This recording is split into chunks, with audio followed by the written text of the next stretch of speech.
tell you about my favorite day up here, Tess. It was after the 2018 Olympics and we did a victory lap. My grandpa Cliff came out and we were ripping down Surwas with a snowmobile entourage with 100 other people and skiing 3 generations of Surwas down Surwas. That was awesome. How about yours? I think mine would be back in 2009 when me, my brother, and my mom were in the Neil Edward Bank Slalom, and we all won our own age category. I mean, it was a really fun day with the family and with the whole community up here. Cool!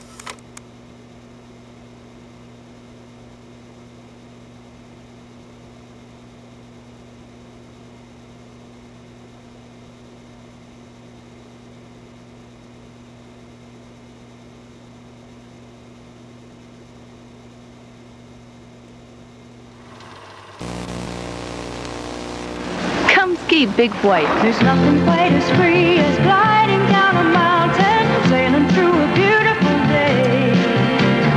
Wander through the snow in the village on the mountain, put on your skis and just fly away. It's time to let this earth show you what it's worth. Look at good times, put a smile on your face. Come to Big White, our world is such a beautiful place. Come on, ski our village on a mountain. So here we are in the legendary Dizzy's ski shop here at Big White Ski Resort. This room I'm standing in actually used to be the living room that I raised my family in for 13 years. We came to Big White Ski Resort in 1995, but Diana and I first met at Snowshoe Sam's in 1986.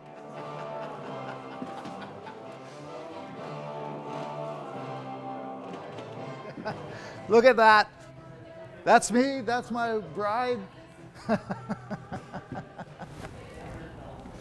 Michael J. worked for me the first year that we took over Snowshoe Sam's. And he had previously worked at the Gun Barrel Saloon. I think the second year we had the Gun Barrel Saloon. Well, this is Rick Ito. He worked for me for 20 years. Became my main helper running Snowshoe Sam's. When Ricky started, he was young, he was slim, and he had a lot of hair. When he finished, he wasn't slim and had no hair. I seem to recall that era, there was quite a problem with keeping clothes on. So we used to do a toga party every year. The mountain actually made us stop because they lost all their sheets out of the hotel rooms. They were all destroyed, and most of them were left in Sam's. I think this picture here is taken in the lounge on Christmas Eve. I used to play Christmas carols for the staff on my accordion. And it's things like this picture board that makes Snowshoe Sam's the #1 ski bar in Canada. There's a lot of history that goes a long ways back here.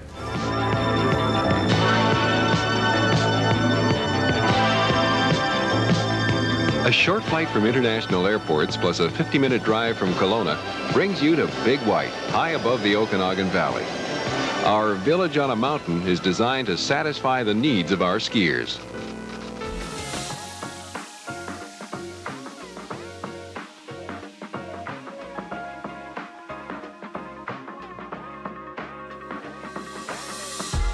When Big White first opened in 1963, the road to Big White, as you know it today, was pretty much in the same place, but it was totally a gravel dirt road from literally Black Mountain all the way to the top of the mountain, and it could just be brutal, particularly in the spring.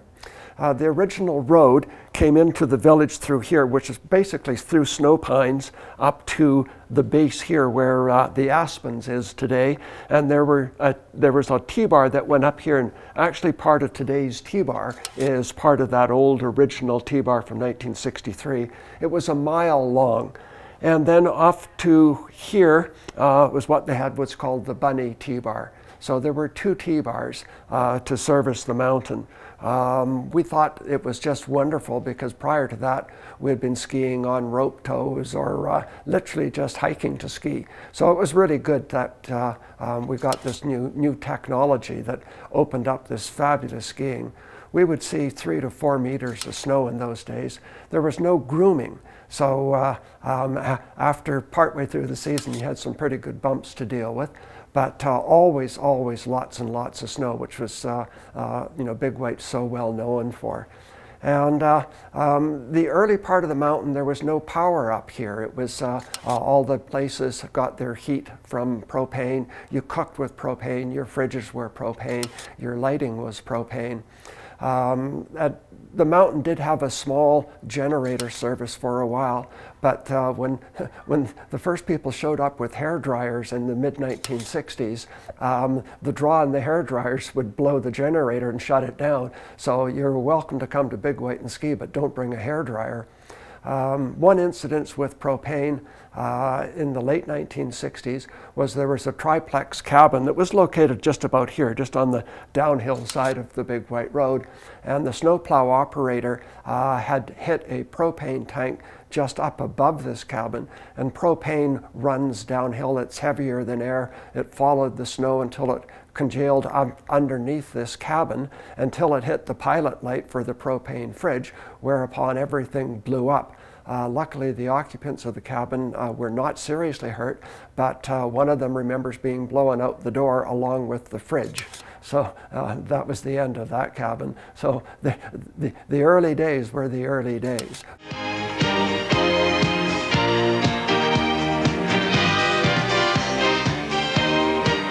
Big White has the snow you love.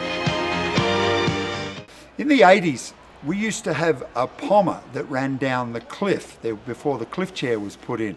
It was subsequently avalanched out. That's another story. It's probably still in the bottom of the lake.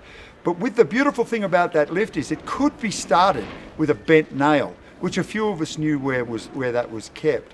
So if it was a full moon and about 2 or 3 o'clock in the morning, we would hike to the top of the mountain, start said lift, and ski knee-deep powder with no one else there for 2 or 3 hours. The only unfortunate thing was that the pub didn't open until 10 o'clock, which is a real bummer. I think definitely the most notorious nights that we've had over the 20 years that I've been here definitely has to be our Christmas Eve torchlight descent that we used to do. So much fun. We're skiing down top of Paradise in the dark with road flares. So we have the whole of the village, the whole of Big White, everybody that's here for their Christmas vacation, and they can all see us all skiing down. So this big snake of torches coming down. Again, just another awesome like bonding session that we had for ski school. Probably I would say best night of the year, hands down, every year.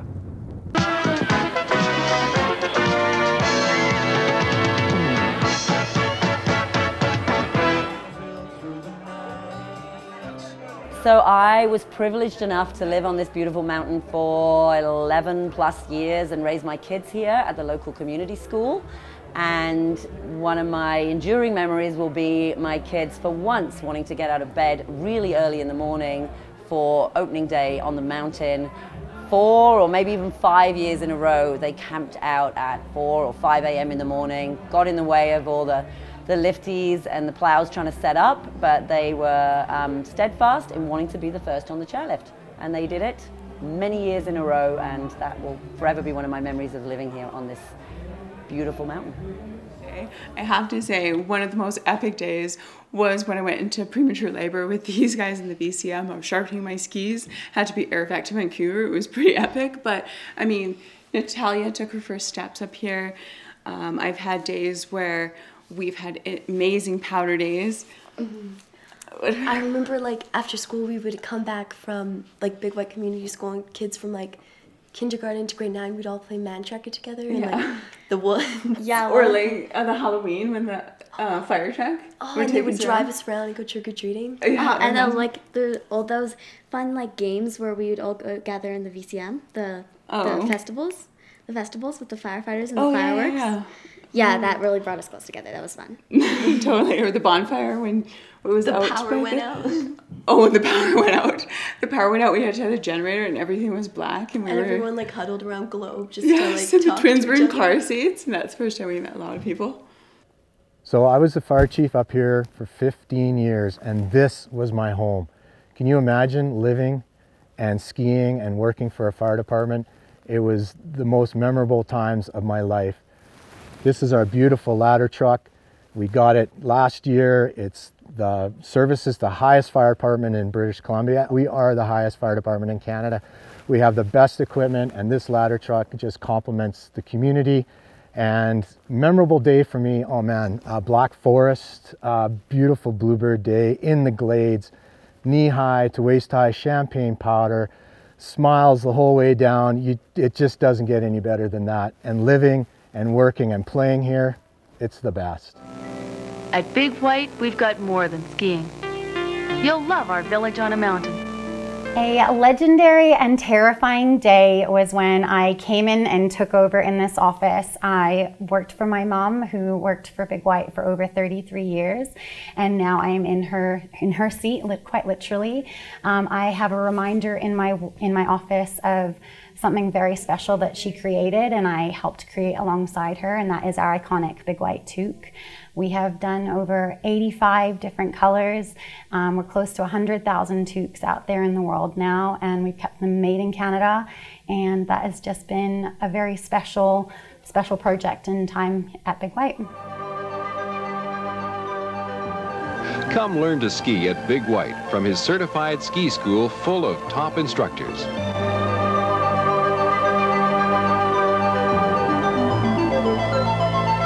We stayed here, we lived here for 25 years, so there's a lots of really fond memories from moving the family up, my wife and the two kids, to the wives starting the school at Big White. So we had year-round education for the children, to throwing the children over the balcony in the olden days when the snow was about 3 meters high. So with their little school packs on the back, and they skied down the Ridge Rocket, skied up the Ridge Rocket and into the school. And one of the most important memories I have is I'm walking my husky dog through the snow pines, and that big white logoed truck stops beside me after we lived here for about 3 weeks. The window rolls down, and a man by the name of Michael Bollingall looks at me and says, "Are you Klaus?" And that started an incredible relationship between the two of us, and also a working relationship between me and the mountain.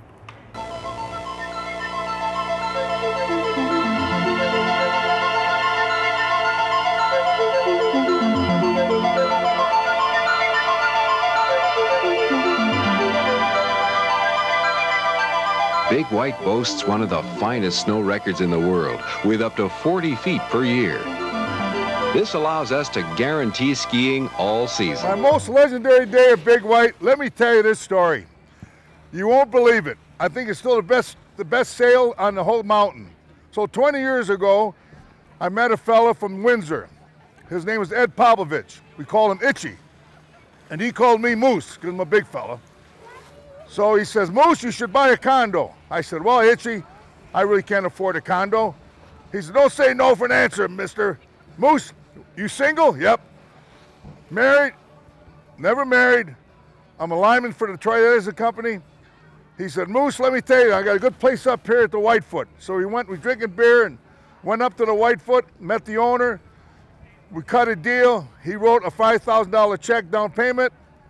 It was a done deal. I went back to Windsor, got a little loan out, and 20 years later, I got a condo.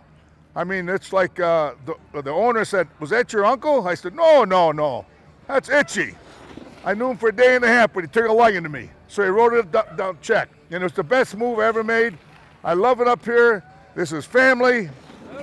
There's nothing like Big White, champagne powder. Look at this village, it's beautiful. This is a playground in heaven up here. Woo! God bless you all. You know, I remember the first day that you came here. I remember that myself. Yeah, and I was a snow host, and you said, "I don't never skied on this mountain before, would you take me out and go snow hosting?" I said, sure, let's go. What do you like? Well, I'm a level 2 instructor in England. And so off we go. I'm still having nightmares about this day, just so you know, 20 years later. 20 years. 20 years later, I'm still having nightmares about this day. So we go up to the top of the T-bar, and what do you think we do? Go into the powder because it's this deep. And guess what? He didn't ski like a level 2 instructor. Easy there, easy talk. Hey, powder back in the day there wasn't my favorite stuff to ski. I'm not gonna lie. I'm not gonna lie. But you've changed. However, the one thing I'll say is you nearly killed me that day, but don't get mad, get even, people. It took me a few years, but I got him back. When I nearly killed him for a day in the bumps. Yep, but we've had fun ever since then. We have. So it's been an awesome trip. Yeah, 20 years, man. 20 years of friendship there, atta boy. If a singular moment stood out, I think it was my very first day of work. I was at Snowshoe Sam's. I was the upstairs bartender, and that night we didn't have a single customer.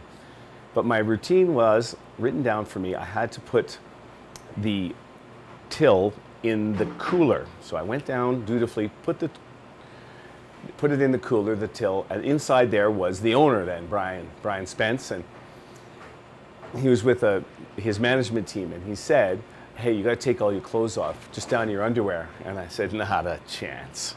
I'm gonna need more of you for that. And he laughed and said, look out the window. And I was in the cooler, looked out into the entire staff was outside with just their knickers on. And we all proceeded to go outside and have the time of my life. And I think that may have solidified why I've been here so long. And that reason for partying and having fun was the greatest part about Big White.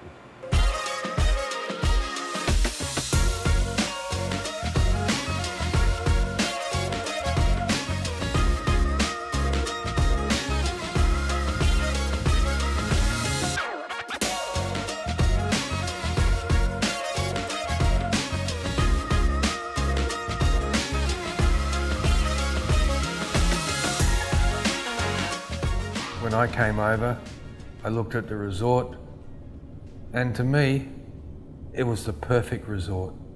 The skill mix, the beautiful lifts, high-speed detachable lifts.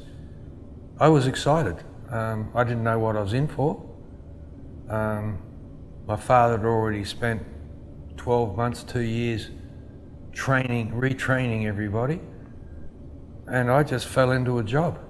It was, compared to what I had in Australia to deal with, it was like heaven. Guaranteed snow, plenty of it, beautiful blue sky days. For me, and I've looked at a lot of the resorts around the world. I've studied them. And why Big White works, and in my view is, I wouldn't swap it for any resort in the world.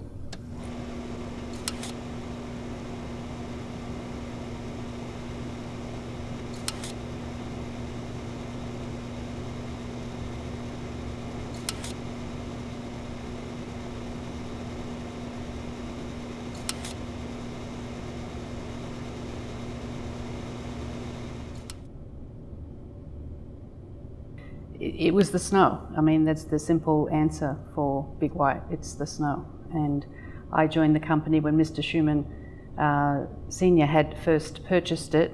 He had had it a few years and saw the need for I guess a corporate head office. And so that was my role, is to bring the two resorts together. I first came to Big White in 1988. I was 12 years old, and it's a memory I still go back to. In looking forward to what the resort means to other people.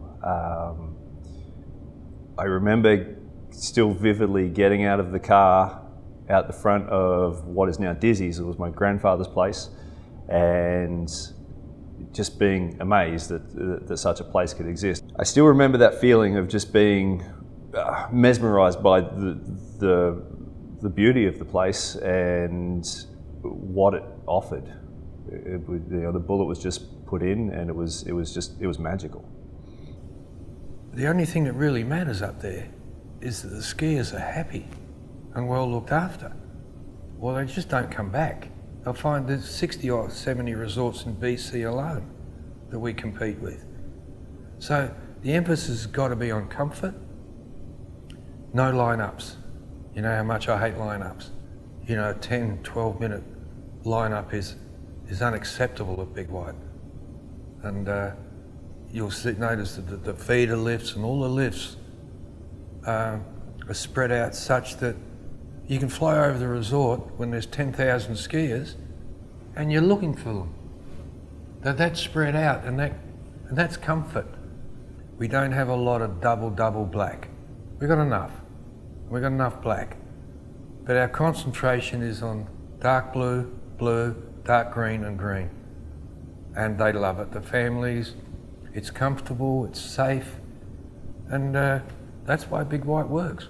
Well, there were many conversations. Back of napkins, back of coasters we were definitely planning tools. Call whoever was the expert on the project.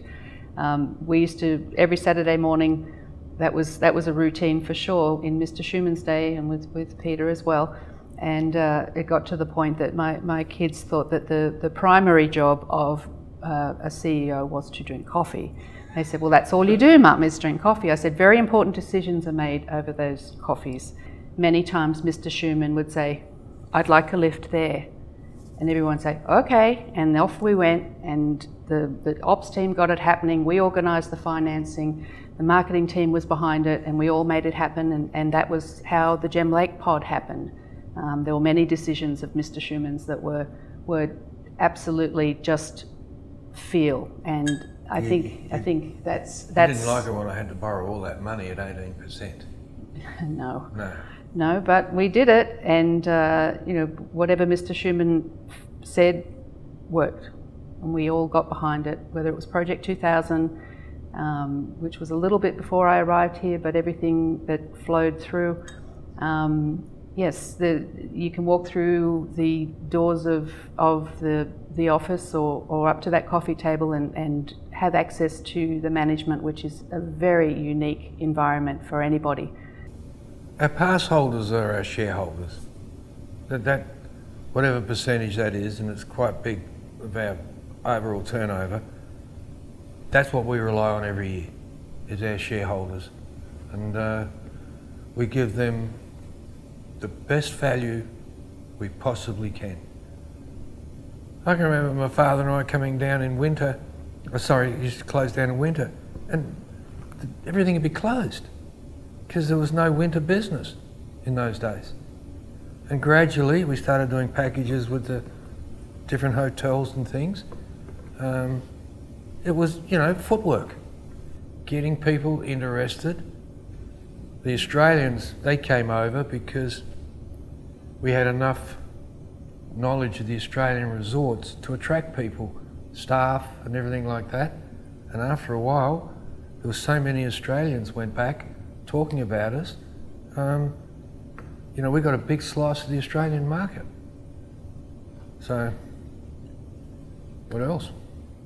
Seeing my kids grow up with that environment and knowing that they were safe. I mean, there's times they would get lost on the mountain, and I'd reach out to ops and go, okay, I've lost one of my kids, and all of a sudden you get a little tap on the shoulder, or ski patrol would come in with them. You always knew they were safe out there. So from a very young age, they had a freedom that was really very special. And now my grandkids are starting to ski, so that's generationally just coming around again. So that's what Big White gives you. It gives you family, and it gives you family time, like the 10 minutes on the lift. What other sport can you actually participate in with your children?